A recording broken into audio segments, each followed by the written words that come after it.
ఈ బ్యాంకులు ఏం చేస్తాయంటే హౌసింగ్ లోన్ కింద అంటే సెక్యూరిటీ లోన్ కింద లోన్స్ ఇస్తూ ఉంటారు.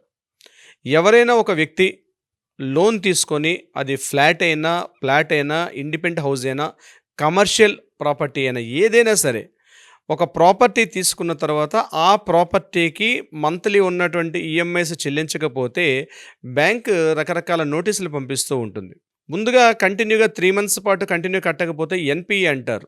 నాన్ పెర్ఫార్మెన్స్ ఆఫ్ ఈఎంఐ కిందకి తీసుకుంటారు వాళ్ళు. అటువంటి సందర్భంలో నోటీస్ ఇష్యూ చేస్తారు. ఒక 15 డేస్‌లోగా ఏదైతే డ్యూ అమౌంట్ ఉందో, ఆ అమౌంట్ పే చేయమని జెప్పి.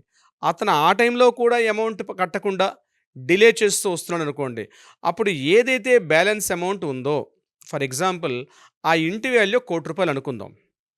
అతను 30,00,000 పే చేశాడు. ఒక రూ. 70,00,000 లోన్‌కెళ్ళాడు. సో, బ్యాంక్ రూ. 70,00,000 ఇచ్చి, ఆ ప్రాపర్టీని అతని పేరు మీదుగా రిజిస్ట్రేషన్ చేశారు. లోన్ తీసుకున్న వ్యక్తి మీదుగా. ప్రిన్సిపల్ అమౌంట్ ఏదైతే ఉందో కొంత ఇనీషియల్ ప్రీమియం అమౌంట్ కింద ఆయన 30,00,000 పే చేశాడు. ఆయన ఏం చేశాడు కొంత అమౌంట్ అయితే పే చేయడం జరిగింది. కొద్దిగా ఈఎంఐస్ 10 ఈఎంఐలో, 5 ఈఎంఐలో, ఒక 20 ఈఎంఐలు కట్టిన తర్వాత ఆయన బ్యాలెన్స్ ఈఎంఐస్ ఫర్ ఎగ్జాంపుల్ ఒక 10 ఇయర్స్ టెన్యూర్ ఉందనుకోండి. ఆ 10 ఇయర్స్ టెన్యూర్‌లో ఆయన ఒక 1 ఇయరో, 2 ఇయర్సో పే చేశాడాయన. 2 ఇయర్సో, 3 ఇయర్స్ పే చేశాడు. పేమెంట్ చేయకపోతే బ్యాంకర్ ఏం చేస్తారంటే వితౌట్ కోర్ట్ ఆర్డర్ లేకుండా కూడా డీఆర్‌టీ డెట్ రికవరీ ట్రిబ్యునల్ అనేటువంటి ఒక ఆప్షన్ ద్వారా ఆ ప్రాపర్టీని బ్యాంకర్ స్వాధీనం చేసుకుంటారు.